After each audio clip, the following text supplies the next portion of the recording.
I want to do a quick demonstration of what I mean by crushing the limiter versus preserving the limiter, why this is a better way to get your mix to be loud. This mix that I'm using as an example, there's a lot of things that was done perfectly in this mix, but I am intentionally destroying a few things that I did so you can hear the difference. The way I used to mix, which most people still do, by pushing everything into the mix bus limiter, which is right here. Once I hit on the solo, you will hear the way I actually did the mix. Okay, let's do the after first. This is how I actually did the mix.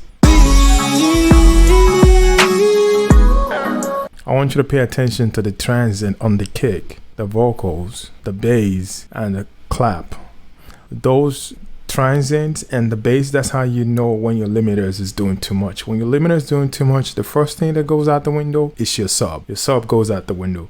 But you probably will not hear that in this mix because I did the separation of the kick and the bass properly. So you might hear a little bit pulling, but it's not gonna be as worse if the treatment was not done before it hits the limiter. So put that in mind. Another thing I want to pay attention to is the transient of the kick and the clap and the vocal. Once I go to the other version with the limiter doing all the crushing, all those things will go away. So pay attention.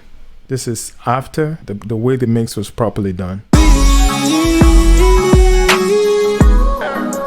When it don't seem like it, and we know. Okay, now let's hear the crush version with the limiter crushing. When it don't seem like it.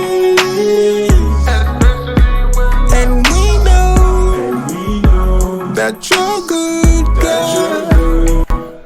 Yeah, because the mix is good, I don't need to toot my own horn, but the mix is actually good. Even the vocals, they're still sounding good, but you can tell that the transient of the kick is crushed and the bass is pulling a little bit.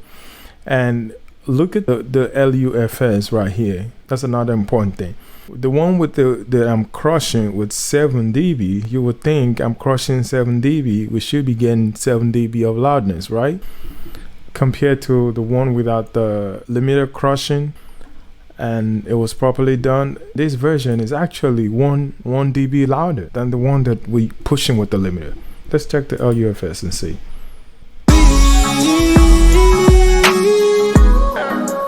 When it don't seem like it,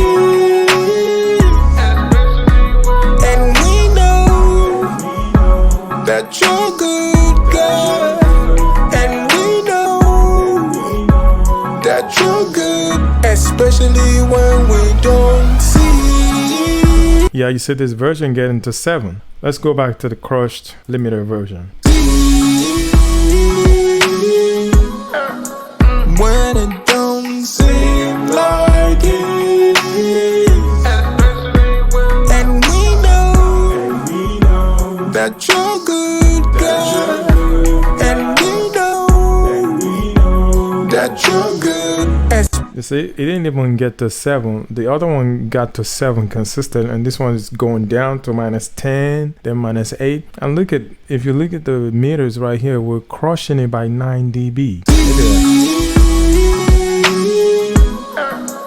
When it don't seem like it, and we know that you're good. That's 9 minus 4. So there's no other proof that you need other than this. Crushing your mix with a limiter is not the way to go. So I hope that helps. So, Bommy Solomon, make better sounding record.